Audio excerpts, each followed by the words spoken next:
Hi friends, welcome to Shakti's kitchen. எல்லோரும் நல்லா இருக்கீங்களா? இன்றைக்கி நம்ம வெஜ் பிரியாணி தாங்க பார்க்க போகிறோம். பச்சை பட்டாணி சீசன் ஸ்டார்ட் ஆயிடுச்சுங்க. 1 கிலோ 30 ரூபான்னு விற்கிது. நம்ம வாங்கி குருமா, வெஜ் ரைஸ், கிச்சடின்னு இப்படி போட்டு சூப்பராக செய்யுங்க.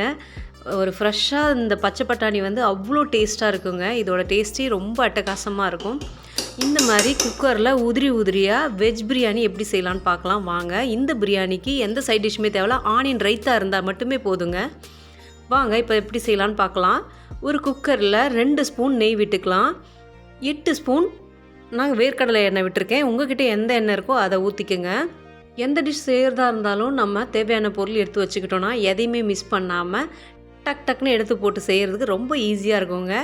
எண்ணெய் சூடானதும் பட்டை, ஏலக்காய், 1 அன்னாச்சி பூ, 6 கிராம்பு, அரை ஸ்பூன் சோம்பு, ஒரு 3 பிரியாணி இலை சேர்த்துக்கலாம். இது எண்ணெயில் கொஞ்சம் லைட்டாக பொரியட்டும். இந்த கிராம்பு வந்து நல்லா உப்பலாகுது பார்த்திங்களா? அந்த ஸ்டேஜில் நம்ம 2 பச்சை மிளகா கீறிட்டு சேர்த்துக்குங்க. இல்லைனா அப்படியே பர்ஸ்ட் ஆகும், அதாவது வெடிக்கும், உங்கள் மேலே அப்புறம் தெரிச்சிரும். அதனால் கீறிட்டு போட்டுருங்க. ஆனியன் வந்து ஸ்லைஸ் பண்ணி வச்சுருக்கேங்க. 4 ஆனியன், பெரிய ஆனியன் ஸ்லைஸ் பண்ணி போட்டிங்கன்னா அது பிரியாணியில் இருக்கிற இடமே தெரியாது, நல்லா கரைஞ்சிரும். இப்போ இது நல்லா வதக்கணும். வதக்குறதுலாம் ரொம்ப டேஸ்ட்டே அதிகமாக இருக்குது. தேவையான மசாலா நான் சொன்ன மாதிரி முன்னாடியே நான் எடுத்து வச்சுருவேன். டக்குன்னு எடுத்து போட்டுருவேன். இந்த மாதிரி எடுத்து வைக்கிறதால எதுவுமே மிஸ் பண்ண மாட்டோம், எல்லாத்தையும் நம்ம சேர்த்துடலாம். வெங்காயம் நல்லா மெலிசாக ஸ்லைஸ் பண்ணி வச்சுருக்கிறதால சீக்கிரம்னா அந்த கண்ணாடி பதம்ன்றது வந்துருச்சு பாருங்கள். இந்த மாதிரி வதங்கணும். இப்போது தக்காளி 2 பழுத்த தக்காளி இந்த மாதிரி மெலிசாக தான் ஸ்லைஸ் பண்ணி வச்சுருக்கேன். இந்த மாதிரி ஸ்லைஸ் பண்ணி போடும்போது சீக்கிரமாக வதங்கி கிரேவி ஸ்ட்ரக்சருக்கு நல்லா குழஞ்சி வருங்க. இப்போது இதையும் நம்ம நல்லா வதக்கிக்கலாம். இந்த தக்காளி போட்டு 1 நிமிஷம் வதக்கிட்டு இஞ்சி பூண்டு பேஸ்ட் 2 ஸ்பூன் சேர்த்துக்கலாம். நான் செய்கிறது 4 பேர் சாப்பிட்ற அளவுக்கு செய்கிறேன். உங்களுக்கு எவ்வளோ குவான்டிட்டியோ அதுக்கேற்ற மாதிரி டபுள் ஆக்கிக்கோங்க. இதை நல்லா வதக்கிக்கலாம். இஞ்சி பூண்டு பேஸ்ட், தக்காளி, வெங்காயம் இது எல்லாம் மிக்ஸ் ஆகி இந்த மாதிரி வரணுங்க. கிரேவி மாதிரி நல்லா வதங்கி எப்படி வருது பார்த்திங்களா? இந்த மாதிரி எண்ணெய் பிரிஞ்சு வதங்கணும். இப்போது 2 ஸ்பூன் மிளகாத்தூள், 1 ஸ்பூன் காஷ்மீர் மிளகாத்தூள். காஷ்மீர் மிளகாத்தூள் கலருக்கு தான் நான் சேர்த்துருக்கேன். கலர் வந்து நம்ம கலர் பவுடர் சேர்த்துக்க கூடாதுங்க, கேன்சர் வரும். அதனால் காஷ்மீர் மிளகாத்தூள் 50 கிராம் வாங்கி வச்சுங்க. உங்களுக்கு எது இதில் கலர் தேவையோ அதில் சேர்த்துக்குங்க, அரை ஸ்பூன். இப்போ இது நல்லா வதங்கட்டும். சும்மா 1 நிமிஷம் வதக்கி விடுங்க மிளகாத்தூள் போட்டுட்டு. இதில் 1 ஸ்பூன் சிக்கன் மசாலா போட்டுக்கலாம். நான் வீட்டில் அரைச்சது. உங்களுக்கு கடையில் வாங்கினீங்கன்னா அந்த சிக்கன் மசாலா கூட சேர்த்துக்கங்க. ரொம்ப ருசியாக நல்லா டேஸ்ட்டாக இருக்கும். சிக்கன் மசாலா போடுறதால 1 ஸ்பூன் சேர்த்துக்கலாம். இந்த சிக்கன் மசாலா, மிளகாத்தூள் எல்லாம் ஒரு 2 நிமிஷம் சிம்லேயே வச்சு வதக்கிட்ட அப்புறம் 1 கைப்பிடி அளவு புதினா சேர்த்துக்கலாம். புதினாவும் சேர்த்துட்டு நல்லா வதக்கி விடுங்க. இந்த தழை, அந்த மசாலா எல்லாம் வதங்கிட்ட அப்புறம் ஒரு 2 நிமிஷம் நல்லா வதங்கிட்ட அப்புறம் பச்சை பட்டாணி சேர்த்துக்கலாம். பச்சை பட்டாணி வந்து நான் அதிகமாக சேர்த்துக்கிறதால உருளைக்கிழங்கும் கேரட்டும் ஒரு கப் தான் எடுத்திருக்கேன்.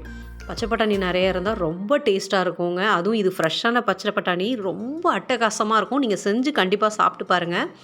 இப்போ உருளைக்கிழங்கு சேர்த்துக்கலாம். நான் உருளைக்கிழங்கு ஸ்கின் எடுக்க மாட்டேன், ஏன்னா அதுதான் கேன்சரை நல்லா ஆக்கிறதுக்கு ஒரு குணம் இருக்குது அதில். கேரட்டும் சேர்த்துக்கலாம். இதை 3ஐயும் சேர்த்து ஒரு டைம் நல்லா மிக்ஸ் பண்ணி விடுங்க. மிக்ஸ் பண்ணிவிட்டு இதில் தயிர் ஒரு 4 ஸ்பூன் எடுத்துக்கலாம். புளிக்காத தயிர் எடுத்துக்கோங்க, கெட்டி தயிர். இதில் அரை லெமன் பிழிஞ்சு விட்டுடலாம். இந்த புளிக்காத கெட்டி தயிரும் லெமனும் சேர்க்கறதால டேஸ்ட் நல்லா தூக்கி கொடுக்கும். இப்போதைக்கு நான் அரை உப்பு மட்டும் சேர்த்துக்கிறேன் இந்த காயில் ஊறுறதுக்காக. ஏன்னா நிறைய இப்போவே போட்டோன்னா ஃபுல் உப்பும் போயிட்டு காயில் போயிட்டு சேர்ந்துடும், உப்பு கறிக்கும் காய்ங்கெல்லாம் சாப்பிடும்போது. அதனால் அரை உப்பு சேர்த்துக்கிறேன். இதை நல்லா ஒரு 2-3 நிமிஷம் நல்லா வதக்கிட்ட அப்புறம் இதை க்ளோஸ் பண்ணி வச்சிடலாம். ஒரு 2 நிமிஷம் க்ளோஸ் பண்ணி சிம்லேயே வைங்க. அந்த மசாலா வாசனை எல்லாம் பிரிஞ்சு அந்த மசாலா சாறு எல்லாம் போயிட்டு காயில் போயிட்டு சேர்ந்துடும். இந்த மாதிரி எண்ணெய் பிரிஞ்சு வருங்க. 2 நிமிஷத்துக்கு அப்புறம் திறந்து பார்த்தீங்கன்னா அடியே பிடிக்கல பாருங்கள், சிம்மில் தான் வச்சுருக்கேன். இப்போ இது ஒரு டைம் நல்லா மிக்ஸ் பண்ணி விட்டுக்கலாம். மிக்ஸ் பண்ணி விட்டுட்டு 1 கப் அரிசிக்கு 2 கப் தண்ணி எடுத்துக்கணுங்க. 1 2 கப் ஊற்றியாச்சு. 1 கப் அரிசிக்கு 2 கப் தண்ணி. நம்ம பாஸ்மதி ரைஸில் தான் செய்ய போகிறோம். நீங்கள் செய்யறதுக்கு ஸ்டார்ட் பண்ண முன்னாடி நீங்கள் ஊற வைங்க. 30 நிமிஷம் ஊறினா போதும் பாஸ்மதி அரிசி.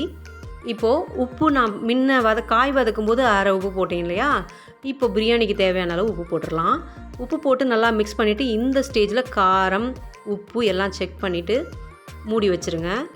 மூடி வச்சு 2 நிமிஷம் பொறுத்து திறந்து பார்த்தா எண்ணெய்லாம் பிரிஞ்சு நல்லா காயெல்லாம் வெந்து வந்திருக்கோங்க. காய் வேகலைன்னா இன்னும் ஒரு 2 நிமிஷம் மூடி போட்டு வேக வைங்க. ஹையில் வைக்காதீங்க, சிம்முக்கும் ஹைக்கும் மிடில் வச்சு செய்யுங்க. இப்போது அரிசியில் ஊற வச்ச தண்ணியெல்லாம் எடுத்து கீழே ஊற்றிட்டு அரிசி மட்டும் சேர்த்துக்கலாம். அந்த தண்ணி சேர்க்கும்போது ரொம்ப குழஞ்சிரும், ஏன்னா அதில் ஸ்டார்ச் இருக்கும் இல்லையா, அதனால் அந்த தண்ணியை சேர்த்துக்காதீங்க, செடிக்கு ஊற்றிடுங்க அந்த தண்ணியை. இப்போ இது நல்லா மிக்ஸ் பண்ணி விட்டுட்டு தண்ணி கொஞ்சம் அப்சர்வ் ஆகட்டுங்க அந்த ரைஸில். அதாவது அரிசிக்கு ஈக்குவலாக தண்ணி நிற்கணும். அங்கே பாருங்கள், இப்போது தண்ணி ஃபுல்லாக அப்சர்வ் ஆகிடுச்சு. ஒரு கால்வாசி தண்ணி நிற்கும். அந்த ஸ்டேஜில் நம்ம ஒரு லெவல் பண்ணிவிட்டு இந்த மாதிரி குக்கரை மூடிடலாம்.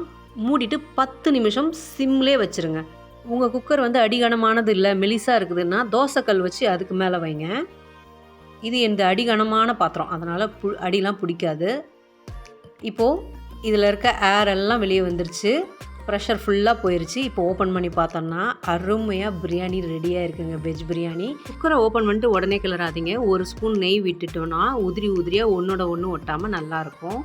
ஓரத்தில் இருந்து தாங்க ஃபஸ்ட்டு எடுக்கணும். டக்குன்னு உடனே போட்டு கிளறிடக்கூடாது. கீழே இருந்து மேலே அப்படி தான் எடுத்து போட்டு கிளறணும்.